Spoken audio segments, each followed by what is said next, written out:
बच्चे अब हम समझेंगे वाक्य के भेद। वाक्य के भेद दो तरह के होते हैं बच्चे, एक होते हैं रचना के आधार पर और एक होता है अर्थ के आधार पर। कौन कौन सा होता है बच्चे?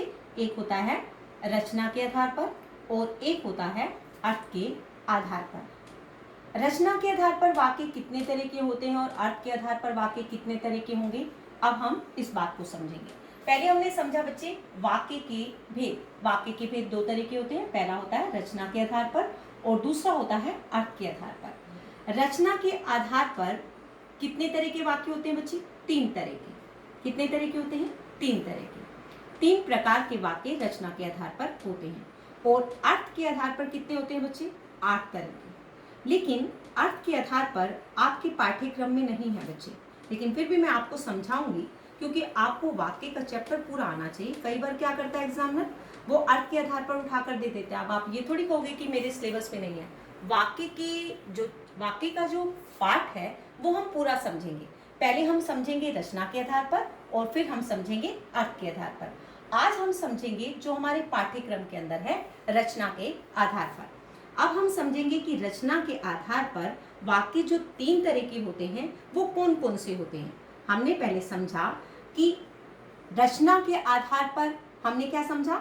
वाक्य के भेद। वाक्य के भेद कितने तरह के होते हैं बच्चे? दो तरह के। और क्या समझा हमने? वाक्य के भेद रचना के आधार पर और अर्थ के आधार पर। फिर मैंने आपको बताया कि रचना के आधार पर वाक्य तीन तरह के होते हैं, तीन प्रकार के होते हैं और अर्थ के आधार पर 8 प्रकार के होते हैं। लेकिन ये जो अर्थ के आधार पर है वो आपके पाठ्यक्रम में नहीं है, लेकिन फिर भी आपको मैं समझाऊंगी। कई बार क्या होता है कि एग्जामिनर भी इस बात को भूल जाता है कि वाक्य में अर्थ के आधार पर नहीं है, वो कई बार वो दे देता है। तो हमें ये पाठ जो है पूरा समझना है। पहले आज हम कौन सा समझेंगे? जो पाठ्यक्रम में है, जो रचना के आधार पर। मैंने आपको कहा कि रचना के आधार पर वाक्य तीन प्रकार के होते हैं। कौन कौन से होते हैं बच्चे? पहला होता है सरल वाक्य। कौन सा होता है बच्चे? सरल वाक्य। कौन सा होता है? सरल वाक्य। और दूसरा कौन सा होता है बच्चे? मिश्र वाक्य। कौन सा होता है? मिश्र वाक्य। पहला कौन सा होता है? सरल वाक्य और दूसरा होता है मिश्र वाक्य। और तीसरा कौन सा होता है बच्चे? संयुक्त वाक्य। पहला कौन सा होता है? सरल वाक्य, दूसरा होता है मिश्र वाक्य, तीसरा होता है संयुक्त वाक्य। कौन कौन से वाक्य हुए बच्चे? तीन तरह के रचना के आधार पर। पहला होता है सरल वाक्य, दूसरा होता है मिश्र वाक्य, तीसरा होता है संयुक्त वाक्य। रचना के आधार पर वाक्य कितने तरह के हुए? तीन तरह के। पहला हुआ सरल वाक्य, दूसरा हुआ मिश्र वाक्य और तीसरा हुआ संयुक्त वाक्य। बच्चे अब आपको ये चीज अच्छी तरह से समझनी है। मैंने पहले आपको एक बात बताई थी, चाहे मैथ हो चाहे हिंदी, जैसे मैथ के अंदर फार्मूले होते हैं ना बच्चे, हिंदी के अंदर भी इसके एक नियम होते हैं। अगर हम नियमों को अच्छी प्रकार से समझ लेते हैं तो हमें रट्टा नहीं लगाना पड़ता कि इसके अंदर ये है और इसके अंदर ये है। हम नियमों के आधार पर ये बता सकते हैं कि ये वाक्य कौन सा है। इसलिए आपको ये बात अच्छी तरह से समझनी है कि ये वाक्य क्यों बना और कैसे बना। जैसे मैंने आपको बताया कि वाक्य कैसे बना, अब हम समझेंगे कि सरल वाक्य कैसे बना और इसके नियम क्या थे। अब आपको ये बात बच्चे ध्यान से समझनी है कि सरल वाक्य के नियम क्या हैं और इसे हमें कैसे समझना है। एक बात मैं बार बार इसलिए कहती हूँ कि बच्चे ये क्लास के अंदर बाहर से आता है। बोर्ड की क्लास है ना बच्चे, 10th क्लास के अंदर पूरी चीजें बाहर से आती हैं। यहाँ कोई रट्टाफिकेशन नहीं चलता है कि आपने एक वाक्य याद कर लिया और वही वाक्य आ जाएगा। इसलिए आपने इन नियमों को अच्छी प्रकार से सीखना है। हम सीखेंगे कि सरल वाक्य के नियम क्या है, सरल वाक्य किसे कहते हैं। अब हम इसके अर्थ को समझते हैं। पहले बच्चे सरल वाक्य के अंदर क्या ऐसी चीज होती है जिससे हम ये समझ सके कि सरल वाक्य की पहचान हम आसानी से कर सकें। सरल वाक्य के अंदर बच्चे एक उद्देश्य होता है और एक विधि होता है। अब आप समझेंगे कि मैंने तो ये पढ़ाया था, एक उद्देश्य और एक विधि। मैंने क्या कहा? एक उद्देश्य और एक विधि। मैंने इसकी परिभाषा नहीं बनाई, मैंने इसके नियम को पहले बताया कि इसके अंदर क्या होता है बच्चे? एक कौन सा होता है? एक उद्देश्य और एक विधि।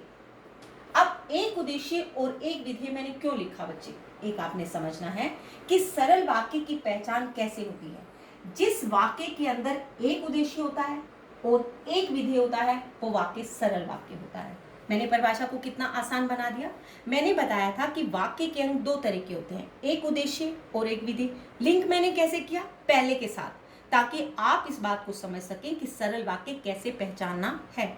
मैंने आपको आपके आरंभ में वाक्य में ये बताया था कि वाक्य के अंग दो तरह के होते हैं, एक होता है उद्देश्य और एक होता है विधेय। बताया था ना बच्चे आपको?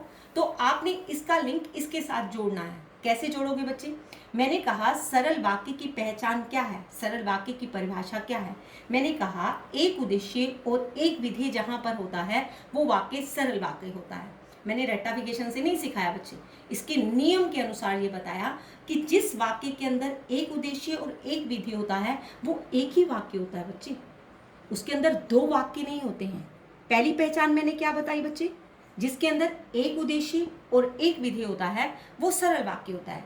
अगर इसके अंदर एक उद्देश्य और एक विधेय होता है वो एक ही वाक्य होते हैं, दो वाक्य नहीं होते। यहां पर एक वाक्य मैंने क्यों कहा बच्चे?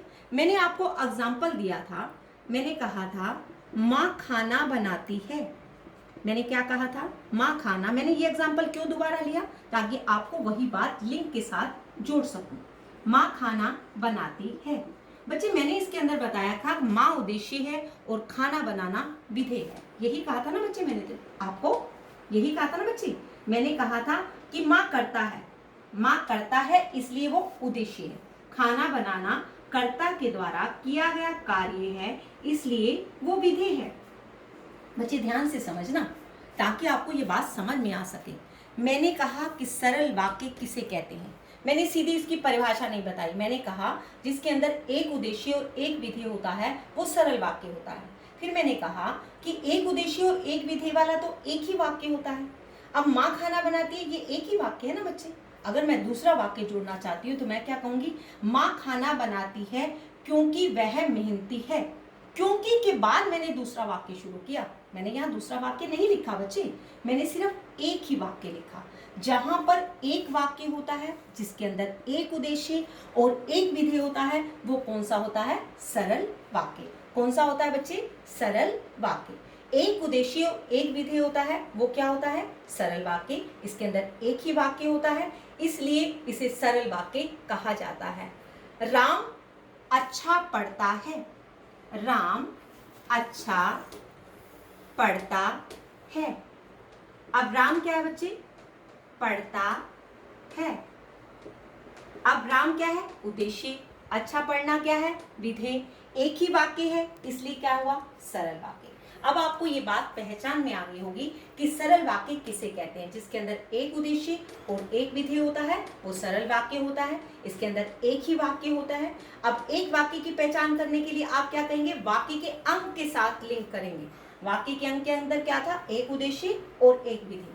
माँ खाना बनाती है, एक उद्देश्य और विधि है इसलिए ये सरल वाक्य है। अब आपको सरल वाक्य यहाँ पर बिल्कुल समझ में आ गया होगा। मैंने रचना के आधार पर, अर्थ के आधार पर वाक्य बताए। रचना के आधार पर 3 और अर्थ के आधार पर 8। रचना के आधार पर 3 तरह के वाक्य होते हैं। पहला वाक्य मैंने आपको बताया कि ये सरल वाक्य है। यहाँ तक आपको बात समझ में आ गई बच्चे? अगर कोई बात समझ में ना आई तो आप पूछ सकते हैं। आगे चलते हैं बच्चे।